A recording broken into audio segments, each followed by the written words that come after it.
میرے محترم بھائی اور بہنوں، حج آدم علیہ السلام سے شروع ہوا ہے۔ عبادات میں کوئی اجتہاد اور عقل نہیں، جیسے اللہ نے کہا ہے ویسے کرنا ہے۔ نماز اپنی عقل سے ہم معلوم نہیں کر سکتے، روزہ ہے، حج ہے۔ عبادات میں جیسے آسمان والے نے بتایا اور جیسے جناب رسول اللہ صلی اللہ علیہ وسلم نے کر کے دکھلایا، بس ہم نے وہ کرنا ہے۔ باقی چیزوں میں معاملات ہیں، زندگی کی باقی ضروریات ہیں، اس میں زمانے کے لحاظ سے سوچ بچار بھی ہے، تبدیلی بھی ہے، اجتہاد بھی ہے۔ عبادت اسے کہتے ہیں جس میں بس جو اللہ نے کہا، جو اس کے نبی نے فرمایا، کر کے دکھایا، ویسے کرنا ہے۔ ہمارے نبی پاک کا میں تھوڑا سا آپ کو مختصر خاکہ حج کا بتا دیتا ہوں۔ جناب رسول اللہ صلی اللہ تعالی علیہ وسلم نے حج کا جب اعلان فرمایا، یہ 10 ہجری، تو اطراف سے قبائل جمع ہوئے، کوئی 12,000 کا مجمع اکٹھا ہو گیا مدینہ میں۔ 25 تاریخ کو بروز ہفتہ آپ نے نماز ظہر سے پہلے غسل فرما کے 2 چادریں احرام کی نیت کے بغیر 2 چادریں باندھ، کرتا بھی اتار دیا، تہمد بھی اتار دیا۔ سحارا ایک بستی ہے جو آج کل مسقط میں آتی، وہاں سے ایک کپڑا آتا تھا، اس کی آپ نے 2 چادریں لی۔ پھر آپ نے ظہر کی نماز کے بعد اپنے پورے قافلے کو لیا، ذوالحلیفہ جس کو آج کل ابیار علی کہتے ہیں، یہاں آپ نے آ کر قیام فرمایا، اور عصر، مغرب، عشاء اور فجر اور ظہر 5 نمازیں آپ نے یہاں ادا فرمائیں۔ آپ گزر رہے تھے کہ جبریل ہے کہ یا رسول اللہ، اللہ فرما رہے ہیں یہ پاک وادی ہے، یہاں آپ قیام فرمائیں۔ ایک رات کی قیام کے بعد صبح آپ نے فجر کی نماز کے بعد غسل فرمایا، خوشبو لگائی، اپنے بالوں کو تیل لگایا، پھر شہد لگایا۔ شہد گوند کا کام دیتا ہے، چونکہ اب ننگے سر جانا تھا تو بال بڑے تھے، آپ کے شانوں تک آئے ہوئے تھے، تو آپ نے ان کو شہد لگا کے نا وہ جوڑ دیا، آپس میں جوڑ دیا۔ اور عائشہ رضی اللہ تعالیٰ نے آپ کو خوشبو لگائی۔ جسم پہ خوشبو لگا سکتے ہیں احرام سے پہلے، احرام کے کپڑے کو نہیں، جسم پہ خوشبو لگا سکتے ہیں احرام کی نیت کرنے سے پہلے۔ بالوں میں، مانگ میں آپ نے خوشبو لگائی۔ پھر اس کے بعد آپ نے ظہر کی نماز ادا فرمائی اور آپ اونٹنی پہ سوار ہوئے اور قبلہ رخ ہو کر آپ نے کہا لبیک حجۃ اللہم لبیک، اپنے حج کا احرام باندھا۔ تو جبریل آئے کہ یا رسول اللہ، اللہ تعالیٰ فرما رہے ہیں عمرے کو شامل فرمائے۔ وہاں سے آپ چلے، آپ کے ساتھ کوئی 12,000 کا مجمع تھا، اور آپ ملل میں آپ نے قیام فرمایا۔ ملل سے نکلے اور روحا میں پہنچے۔ روحا میں کنواں ہے، وہاں 70 نبیوں نے قیام کیا ہے حج کے دوران، حج پر جاتے اور آتے ہوئے۔ وہاں آپ نے بھی قیام فرمایا، رات بھی ٹھہرے۔ روحا سے چل کر آپ افایا پہنچے، افایا سے عرج پہنچے، عرج سے ابوا پہنچے۔ ابوا پہنچے تو سامنے بستی تھی جہاں آپ کے سارے انتظام کیے گئے تھے رہائش کے، اور یہ قافلہ 12,000 کا اب 60-70,000 کا ہو چکا تھا۔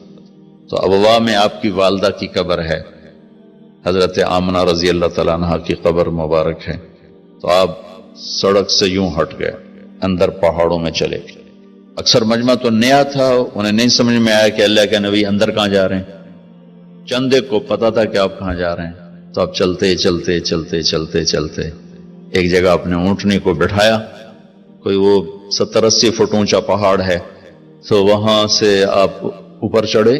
یہ اپریل کا مہینہ تھا اور ماں کی قبر کے سرانے تشریف لائے، اور یوں آپ نے گھٹنے اٹھائے اور ہاتھ یہاں رکھے اور سر یہاں لیا، یہ پوزیشن بنائی جیسے چھوٹے بچے بناتے، اور پھر جوں سرہانے بیٹھ کے رونا شروع کیا۔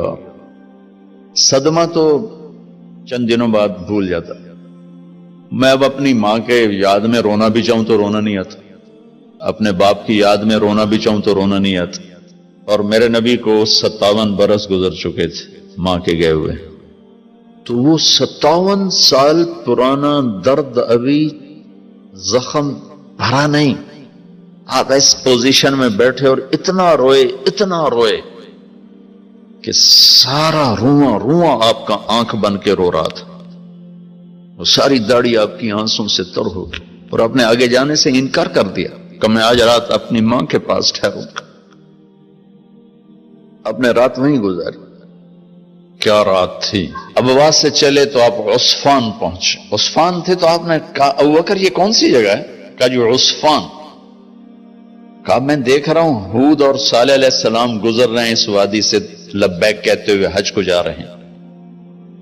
عصفان سے آپ مرہ زہران پہنچے، پھر وہاں سے آپ صرف پہنچے، پھر وہاں سے آپ تنعیم پہنچے۔ تنعیم میں آپ نے احرام کی چادروں کو تبدیل فرمایا، جو 2 چادریں مدینہ میں زیب تن فرمائی تھی، تنعیم اتار کر 2 نئی چادر اسی کپڑے کی۔ پھر مکہ کے ٹاپ سے آپ انٹر ہوئے اور بیر زی طوا کے کنویں پر آ کر آپ نے قیام فرمایا۔ یہ ہے اتوار کی رات، 25 کو چلے اور 4 کی رات کو، یہ مہینہ 29 کا تھا، تو 4 کی رات کو آپ مکے پہنچ گئے۔ اتوار کو صبح آپ نے غسل کیا، خالی پانی بہایا اور عمرہ کے لیے تشریف لے گئے۔ صفا مروہ کی طرف سے آپ پہنچے، بابو بنی شیبہ کے سامنے آپ نے اونٹنی کو بٹھایا تو بنو ہاشم خاندان کے بچے آ گئے، ان سب کو ملے، کئیوں کو اونٹنی پہ بٹھا لیا، کئیوں کو پیار کیا، گلے لگایا، پھر ان سب سے ہو کر بابو بنی شیبہ، یہ بابو بنی عبد مناف تھا، آپ کے خاندان کا دروازہ تھا، اس سے آپ انٹر ہوئے، اور جب آپ فارغ ہوئے تو بابو بنی مخزوم سے آپ باہر نکلے۔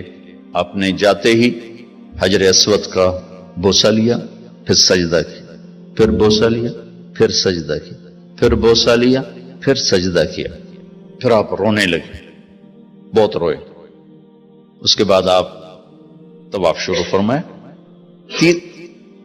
تیسرے یا چوتھے چکر میں آپ نے پانی بھی پیا، اور حضرت عمر سے فرمایا کہ عمر حجر اسود کے بوسے پہ لڑائی نہ کرنا، جگہ ملے تو لے لینا، جھگڑا نہ کرنا، جیسے ہمارے نادانی میں لوگ وہاں عورتیں بھی ایسی حماقت کرتی ہیں کہ ایک سنت عمل کے لیے فرض چھوڑ دیتے کہ مرد عورت کا یوں آپس میں اختلاط، یہ اس سے بچنا فرض ہے، اور وہ ایک سنت کے لیے گھس رہی، اور لڑائی جھگڑے فساد، قریب بھی نہیں جانا چاہیے۔